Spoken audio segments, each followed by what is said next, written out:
ನಮಸ್ಕಾರ news at 11 AM ಸ್ವಾಗತ. ನಾನು ಪೃಥ್ವಿರಾಜ್ ಹಾರನಹಳ್ಳಿ. ಪ್ರಧಾನಮಂತ್ರಿ ನರೇಂದ್ರ ಮೋದಿ ಅವರ ಮನ್ ಕಿ ಬಾತ್ ಇನ್ನೇನು ಕೆಲವೇ ಕ್ಷಣಗಳಲ್ಲಿ ಆರಂಭವಾಗಲಿದೆ. ಮನ್ ಕಿ ಬಾತ್ನ 80ನೇ ಆವೃತ್ತಿಯಲ್ಲಿ ಪ್ರಧಾನಮಂತ್ರಿ ನರೇಂದ್ರ ಮೋದಿ ಅವರು ಹಲವು ವಿಚಾರಕ್ಕೆ ಸಂಬಂಧಪಟ್ಟಂತೆ ಪ್ರಸ್ತಾಪವನ್ನ ಮಾಡಲಿದ್ದಾರೆ. ಅಫ್ಘಾನ್ ಸ್ಥಿತಿಗತಿ ಬಗ್ಗೆನೂ ಕೂಡ ಮಾತನಾಡುವಂತ ಸಾಧ್ಯತೆ ಇರುವಂತದ್ದು. ಭಾರತೀಯರ ರಕ್ಷಣೆ ಬಗ್ಗೆ ಪ್ರಧಾನಮಂತ್ರಿ ನರೇಂದ್ರ ಮೋದಿ ಅವರು ಪ್ರಸ್ತಾಪವನ್ನು ಮಾಡುವಂತ ಸಾಧ್ಯತೆ ಇದೆ.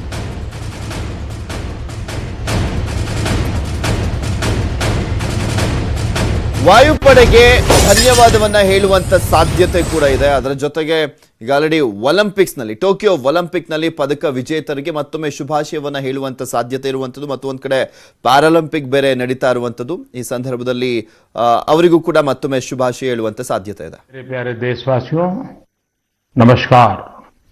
हम सबको पता है आज मेजर ध्यानचंद जी की जन्म जयंती है और हमारा देश उनकी स्मृति में इसे राष्ट्रीय खेल दिवस के रूप में मनाता भी है।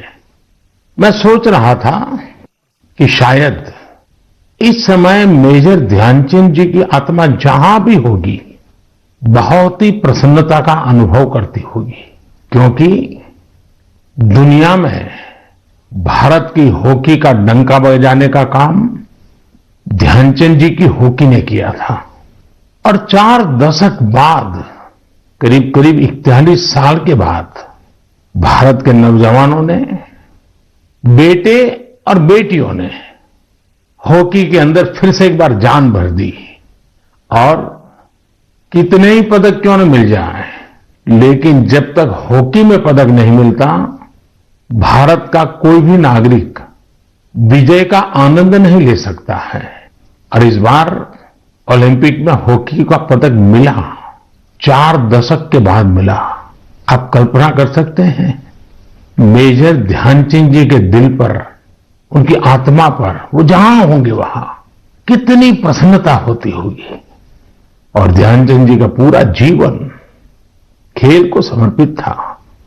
और इसलिए आज जब हमें देश के नौजवानों में, हमारे बेटे बेटियों में खेल के प्रति जो आकर्षण नजर आ रहा है, माता पिता को भी बच्चे अगर खेल में आगे जा रहे हैं तो खुशी हो रही है।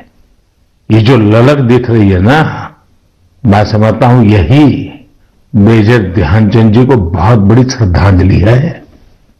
साथियों, जब खेलकूद की बात होती है ना तो स्वाभाविक है हमारे सामने पूरी युवा पीढ़ी नजर आती है। और जब युवा पीढ़ी की तरफ गौर से देखते हैं कितना बड़ा बदलाव नजर आ रहा है। युवा का मन बदल चुका है और आज का युवा मन घिसे पीटे पुराने तौर तरीकों से कुछ नया करना चाहता है, हट करके करना चाहता है। आज का युवा मन बने बनाए रास्तों पर चलना नहीं चाहता है, वो नए रास्ते बनाना चाहता है, अननोन जगह पे कदम रखना चाहता है। मंजिल भी नहीं, लक्ष्य भी नहीं, राह भी नहीं और चाह भी नहीं। और एक बार मन में ठान लेता है ना युवा, जी जान से जुट जाता है, दिन रात मेहनत कर रहा है। हम देखते हैं अभी कुछ समय पहले ही भारत ने अपने स्पेस सेक्टर को ओपन किया और देखते ही देखते युवा पीढ़ी ने उस मौके को पकड़ लिया और इसका लाभ उठाने के लिए कॉलेजों के स्टूडेंट्स, यूनिवर्सिटी, प्राइवेट सेक्टर में काम करने वाले नौजवान बढ़ चढ़ करके आगे आए हैं। और मुझे पक्का भरोसा है आने वाले दिनों में बहुत बड़ी संख्या ऐसे सैटेलाइट्स की होगी जो हमारे युवाओं ने, हमारे छात्रों ने, हमारे कॉलेज ने, हमारी यूनिवर्सिटी ने, लैब में काम करने वाले स्टूडेंट्स ने काम किया होगा। इसी तरह आज जहां भी देखो, किसी भी परिवार में जाओ, कितना ही संपन्न परिवार हो, पढ़े लिखे परिवार हो, लेकिन अगर परिवार में नौजवान से बात करो तो वो क्या कहता है? वो अपने पारिवारिक जो परंपराओं से हट करके कहता है मैं तो स्टार्टअप करूंगा, स्टार्टअप में चला जाऊंगा। यानी रिस्क लेने के लिए उसका मन उछल रहा है। आज छोटे छोटे शहरों में भी स्टार्टअप कल्चर का विस्तार हो रहा है और मैं उसमें उज्जवल भविष्य के संकेत देख रहा हूं। अभी कुछ दिन पहले ही हमारे देश में खिलौनों की चर्चा हो रही थी। देखते ही देखते जब हमारे युवाओं के ध्यान में विषय आया, उन्होंने भी मन में ठान लिया कि दुनिया में भारत के खिलौनों की पहचान कैसे बने और नए नए प्रयोग कर रहे हैं। और दुनिया में खिलौना का बहुत बड़ा मार्केट है, 6-7 लाख करोड़ का मार्केट है। आज भारत का हिस्सा बहुत कम है, लेकिन खिलौने कैसे बनाना, खिलौना की विविधता क्या हो, खिलौने में टेक्नोलॉजी क्या हो, चाइल्ड साइकोलॉजी के अनुरूप खिलौने कैसे हो, आज हमारे देश का युवा उसकी ओर ध्यान केंद्रित कर रहा है, कुछ कंट्रीब्यूट करने चाहता है। साथ में एक और बात जो मन को खुशियों से भर भी देती है और विश्वास को और मजबूत भी करती है, और वो क्या है, कभी आपने मार्क किया है, आमतौर पर हमारे यहां स्वभाव बन चुका था, होती है, चलो यार चलता है।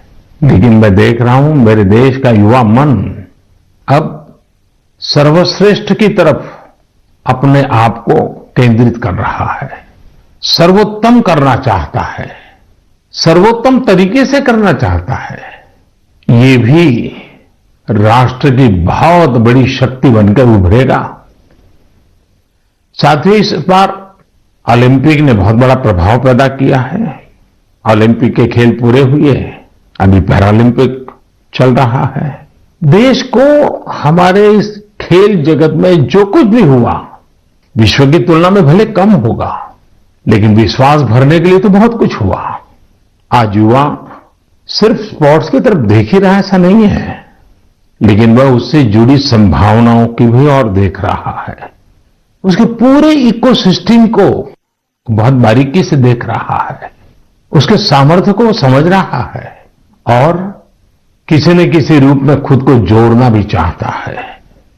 अब वो कन्वेंशनल चीजों से आगे जाकर न्यू डिसिप्लिन को अपना रहा है।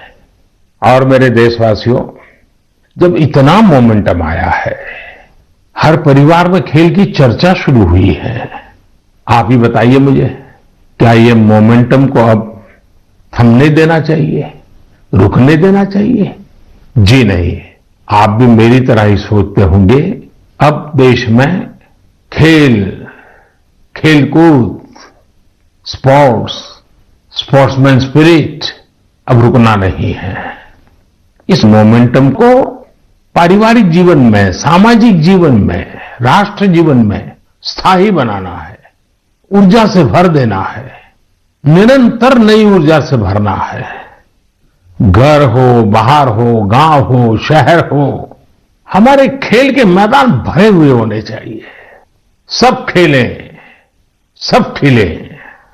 और आपको याद है ना, मैंने लाल किले से कहा था, सबका प्रयास। जी हां, सबका प्रयास। सबके प्रयास से ही भारत खेलों में वो ऊंचाई प्राप्त कर सकेगा जिसका वो हकदार है।